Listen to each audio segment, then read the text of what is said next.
السلام علیکم ورحمۃ اللہ تعالی وبرکاتہ۔ نحمدہ ونصلی ونسلم علی رسولہ الکریم، اما بعد فاعوذ باللہ من الشیطان الرجیم، بسم اللہ الرحمن الرحیم۔ ان اللہ وملائکتہ یصلون علی النبی یا ایہا الذین آمنوا صلوا علیہ وسلموا تسلیما۔ اللہم صلی علی سیدنا و مولانا محمد معدن الجود والکرم وآلہ الکرام وابنہ الکریم وبارک وسلم صلاۃ و سلاما علیک یا رسول اللہ صلی اللہ تعالی علیہ وسلم۔ سبق نمبر 15، اہل بیت اطہار رضی اللہ تعالی عنہم کا بیان۔ جو اہل بیت بول دیتے ہیں، لیکن یہ عربی کا جو لفظ ہے اس میں حمزہ پر زبر ہے، اہل بیت، اور یہ بیت بول دیتے ہیں اپنے یہاں پہ، وہ حقیقت میں با یا زبر بے، اہل بیت۔ اور اطہار کا مطلب ہوتا ہے پاکیزہ۔ یہ اہل بیت کیونکہ اللہ تبارک و تعالیٰ نے ان کی شان میں آیت تطہیر نازل فرمائی، اس وجہ سے ان کے ناموں کے ساتھ بھی اطہار کا لفظ لگتا ہے۔ فرماتے ہیں کہ حضور تاجدار مدینہ صلی اللہ علیہ وسلم کے نسب اور قرابت کے لوگوں کو اہل بیت کہا جاتا ہے، یعنی حضور کے قریبی رشتہ دار، حضور کے گھر والوں کو اہل بیت کہا جاتا ہے۔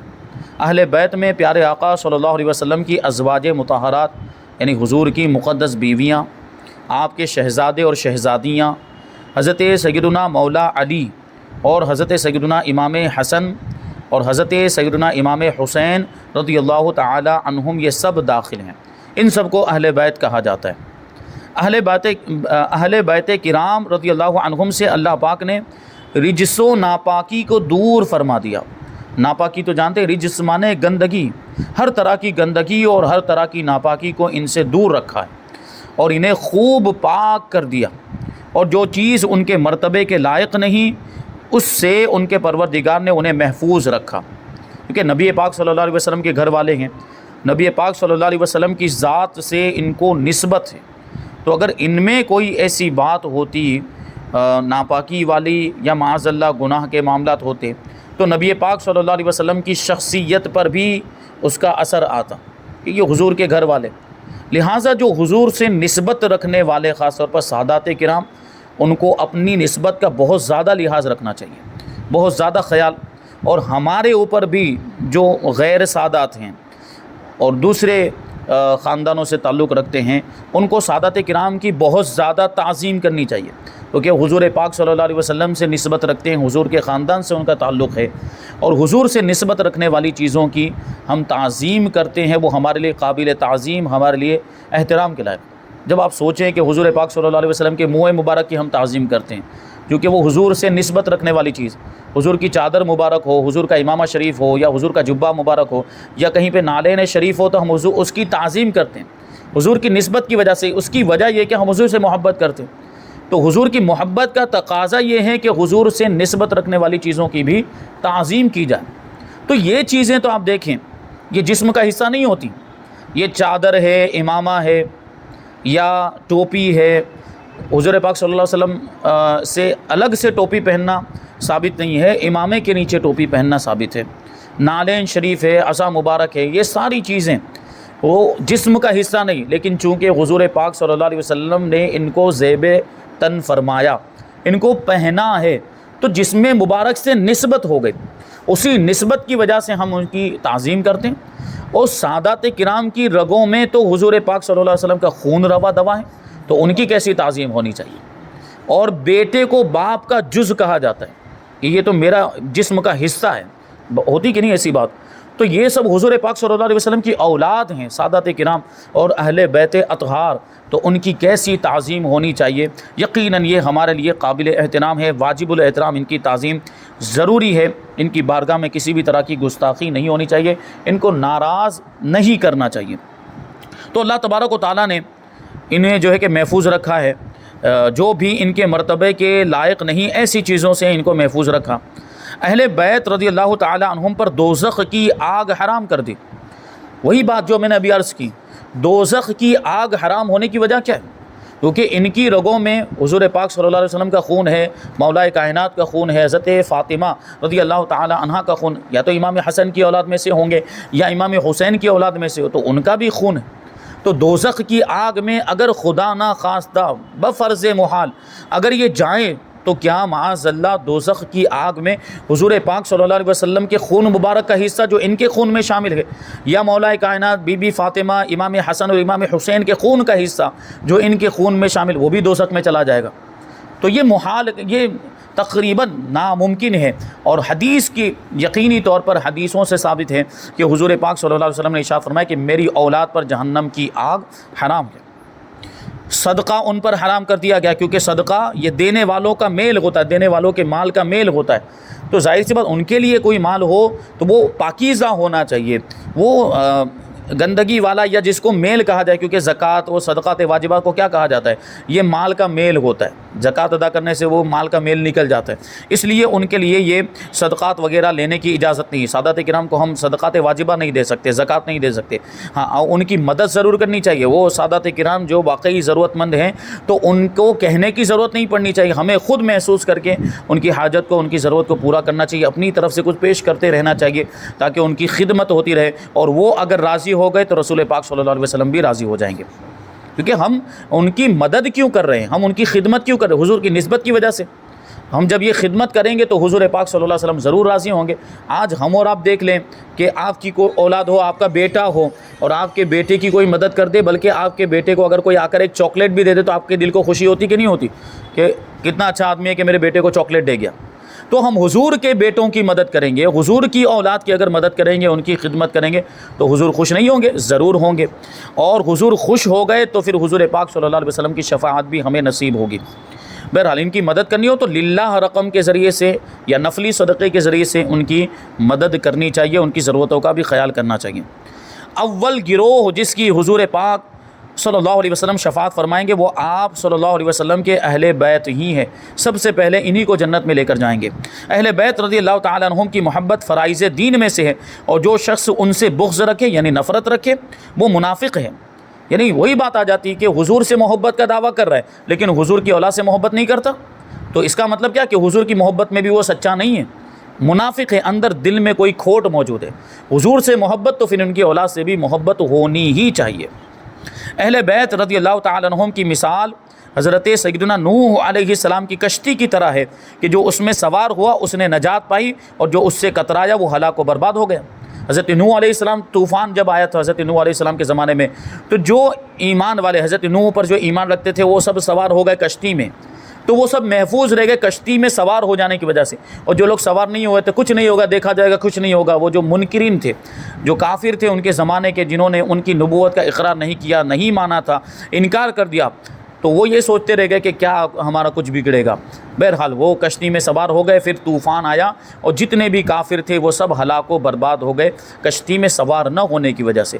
تو اہل بیت کو بھی حضور پاک صلی اللہ علیہ وسلم نے کشتی نوح کی طرح قرار دیا، یعنی جو ان سے محبت کرے گا وہ نجات پانے والا ہے، اور جو ان سے دشمنی رکھے گا وہ ہلاک اور برباد ہو جائے گا۔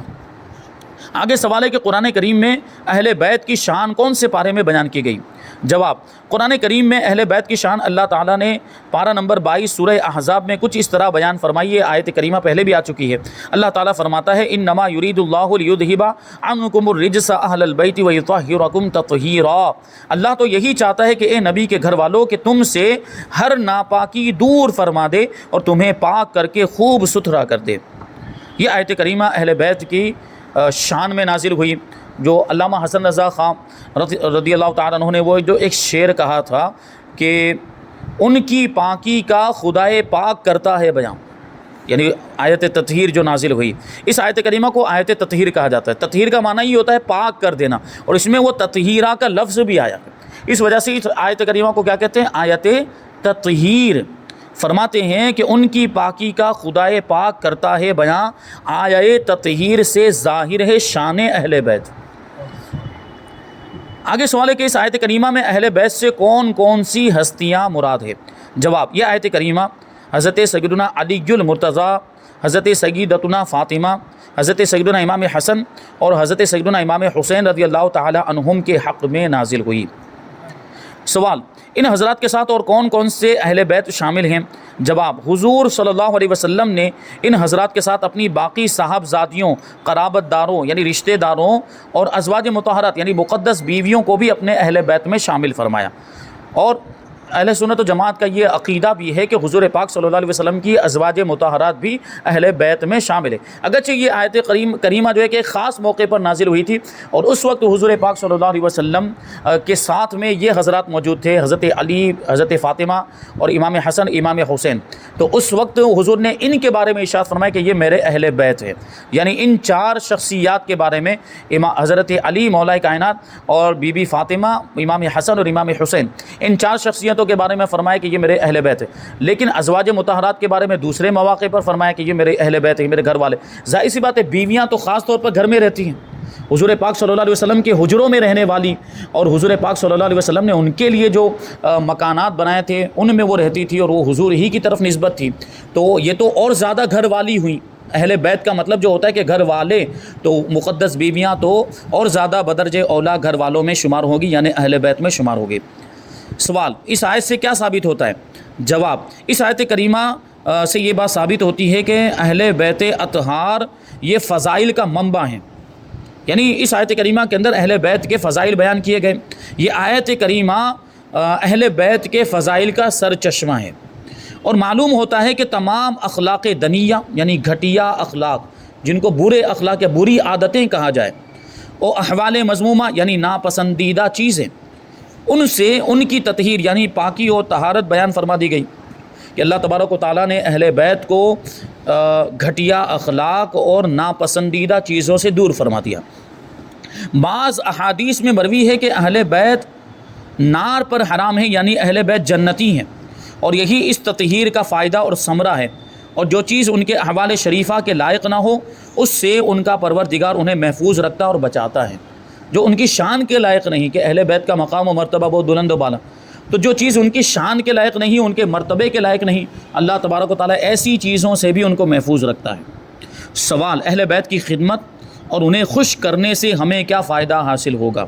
جواب، قیامت کے دن شفاعت نصیب ہوگی۔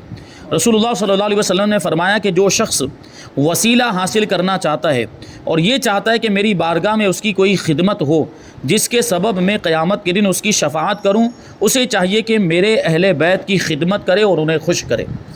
مطلب کہ جو اہل بیت کی خدمت کرے گا، ان کی مدد کرے گا اور جو ان کو خوش کرے گا، تو رسول پاک صلی اللہ علیہ وسلم بھی خوش ہوں گے، اور جب حضور خوش ہوں گے تو ہماری شفاعت فرمائیں گے، ہمیں حضور کی شفاعت نصیب ہوگی۔ آگے سوال ہے کہ اہل بیت سے بغض اور دشمنی کرنے کا کیا نقصان ہے؟ جواب، رسول اللہ صلی اللہ علیہ وسلم نے فرمایا کہ خبردار، جو شخص اہل بیت کی بغض و عداوت پر مرا، یعنی اس حال میں مرا کہ اس کے دل میں اہل بیت کی دشمنی تھی، وہ قیامت کے دن اس حال میں آئے گا کہ اس کی دونوں آنکھوں کے درمیان لکھا ہوگا کہ یہ اللہ پاک کی رحمت سے نا امید ہے، یعنی آج اس کو اللہ تعالیٰ کی رحمت سے کوئی حصہ نہیں ملے گا۔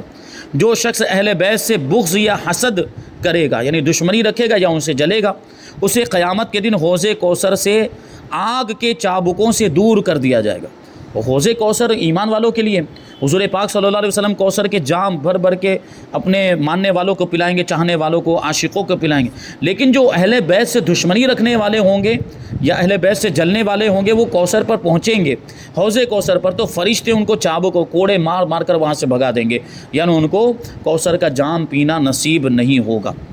اب یہاں پہ کچھ حضور پاک صلی اللہ علیہ وسلم کی اولاد کے تعلق سے باتیں کہ حضور پاک صلی اللہ علیہ وسلم کے شہزادے، حضور کی شہزادیاں، یہ ان کی تعداد اور ان کی کچھ مختصر معلومات۔ سوال یہ ہے کہ ہمارے پیارے نبی صلی اللہ علیہ وسلم کی کتنی اولاد تھی؟ جواب، ہمارے پیارے نبی صلی اللہ علیہ وسلم کے 3 شہزادے اور 4 شہزادیاں تھیں۔ آگے سوال ہے کہ ان کے نام کیا ہیں؟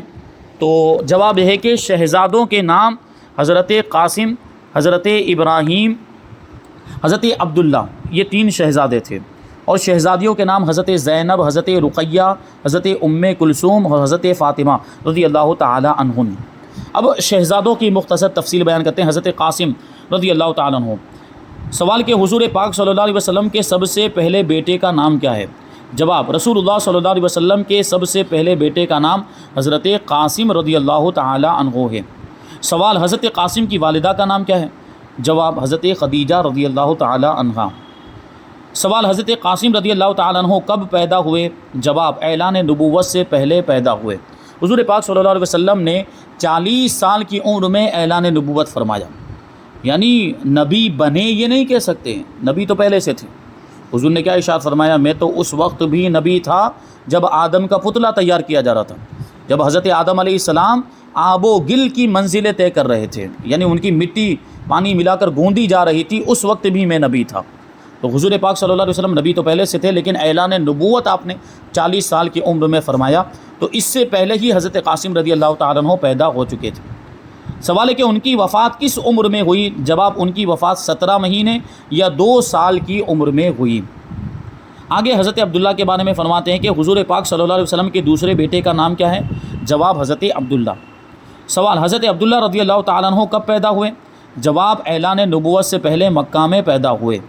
سوال ان کی والدہ کا نام کیا ہے؟ جواب حضرت خدیجہ رضی اللہ تعالی عنہ۔ سوال ان کا لقب کیا ہے؟ طیب اور طاہر، طیب یعنی پاکیزہ اور صاف ستھرا۔ سوال ان کی وفات کب ہوئی؟ فرمایا کہ یہ بھی بچپن ہی میں وفات پا گئے تھے، یعنی حضور کے پہلے صاحبزادے حضرت قاسم بھی 17 سال کی یا 2 سال کی 17 مہینے کی یا 2 سال کی عمر میں انتقال فرما گئے تھے، اور حضرت عبداللہ بھی بچپن ہی میں یعنی چھوٹے تھے تبھی انتقال کر گئے۔ اب تیسرے صاحبزادے حضرت ابراہیم، ہمارے پیارے نبی صلی اللہ علیہ وسلم کے سب سے چھوٹے صاحبزادے یہی ہیں حضرت ابراہیم۔ ان کی والدہ کا نام ہے حضرت ماریہ قبطیہ رضی اللہ تعالیٰ عنہ، یہ حضور کی باندی تھیں۔ ان کے بارے میں سوال کہ یہ کب پیدا ہوئے؟ جواب کہ ذوالحجہ کے مہینے میں 8 ہجری کو مدینہ منورہ میں پیدا ہوئے۔ رسول اللہ صلی اللہ علیہ وسلم ان سے بہت زیادہ محبت فرمایا کرتے تھے۔ سوال ان کی وفات کب ہوئی؟ جواب وفات کے وقت ان کی عمر 17 یا 18 مہینے کی تھی۔ سوال ان کی وفات کے وقت حضور پاک صلی اللہ علیہ وسلم نے کیا فرمایا؟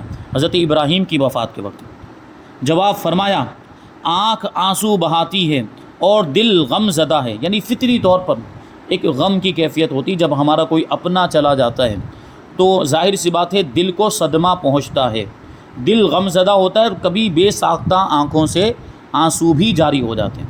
یہ اصل میں اشارہ اس بات کی طرف ہے کہ ماتم نہیں کرنا چاہیے، سینہ کوبی نہیں کرنی چاہیے، چہرے پر تھپڑ نہیں مارنے چاہیے، کپڑے نہیں پھاڑنے چاہیے، جو عام طور پر خواتین میں یہ چیزیں بہت زیادہ پائی جاتی ہیں کہ جب کسی کا انتقال ہو جاتا ہے تو سینہ پیٹنے لگ جاتی ہیں اور خوب رونے چیخنے چلانے لگ جاتے ہیں۔ تو بے ساختہ اگر آنسو نکل رہے ہیں اور غم کی کیفیت پیدا ہو گئی ہے، اس میں کوئی حرج نہیں، لیکن یہ چلانا بھی نہیں چاہیے اور ماتم والی کیفیت بھی پیدا نہیں ہونی چاہیے کہ اس سے مردے کو تکلیف پہنچتی ہے۔ تو رسول پاک صلی اللہ علیہ وسلم کیا فرماتے ہیں؟ دیکھیے آپ کے پیارے صاحبزادے کا انتقال ہو گیا، اس پر حضور نے کیا فرمایا؟ آنکھ آنسو بہاتی ہے اور دل غم زدہ ہے، مگر ہم وہی بات زبان سے نکالتے ہیں جس سے ہمارا رب خوش ہو جائے، یعنی ہمارا رب راضی ہو جائے، شکایت کے الفاظ نہیں۔ یہ جو جاہل خواتین ہوتی ہیں ان کے آپ معاملات دیکھیں تو کیسے کیسے الفاظ بول دیتے، جیسے ابھی کسی نوجوان کا انتقال ہو جائے تو یہ جملہ بہت زیادہ بول دیتی ہیں، یہ کفری جملہ ہے یہ خواتین بھی، کیا اللہ کو ہمارا ہی گھر ملا تھا، معاذ اللہ، کافر ہو گئے، یا اللہ کو، یہ اللہ کی ذات پر اعتراض۔ تو اس طرح کے کلمات سے خود بھی بچیں، اپنے گھر کی خواتین کو بھی سمجھائیں کہ اس طرح کا کچھ بھی کلمہ اپنی زبان پر نہ لائیں جو کفری کلمات ہیں، اور شکایت بھی نہ کریں، شکوے شکایت بھی زبان پر نہ لائیں، کیونکہ ہم ہیں یا ہماری ذات، ہم سے تعلق رکھنے والی جتنی بھی چیزیں، ہمارے رشتہ دار یا ہماری اولاد ہو، جو کچھ بھی ہو، یہ سب کچھ اللہ تبارک و تعالیٰ کی امانت ہے۔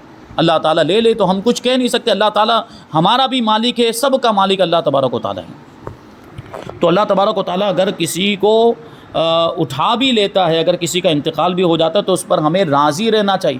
دیکھیے حضور نے کیا فرمایا؟ ہم زبان سے وہی نکالتے ہیں جس سے ہمارا رب خوش ہو جائے، ایسی کوئی بات ہم نہیں کہتے کہ جس سے ہمارا رب ناراض ہو جائے۔ اور بلا شبہ اے ابراہیم، ہم تمہاری جدائی سے بہت زیادہ غمگین ہیں۔ یہ دلی کیفیت، غم تو ہوتا ہے، ظاہر سی بات ہے کہ کوئی ہمارا اپنا چلا جائے تو غم ہوتا ہے، لیکن رونا پیٹنا اور چلانا نہیں چاہیے، بے ساختہ جو آنسو نکلتے ہیں اس میں کوئی حرج نہیں۔ سوال کہ حضرت ابراہیم علیہ السلام کو کہاں حضرت ابراہیم رضی اللہ عنہ کو کہاں دفن کیا گیا؟ جواب، حضور صلی اللہ علیہ وسلم نے حضرت ابراہیم رضی اللہ تعالیٰ عنہ کو جنت البقیع میں حضرت عثمان ابن مظعون رضی اللہ تعالیٰ عنہ کی قبر کے پاس دفن فرمایا اور اپنے دستے مبارک سے ان کی قبر پر پانی کا چھڑکاؤ بھی کیا، تو مٹی بکھر نہ جائے، اس لیے حضور پاک صلی اللہ علیہ وسلم نے پانی بھی اس کے اوپر ڈالا۔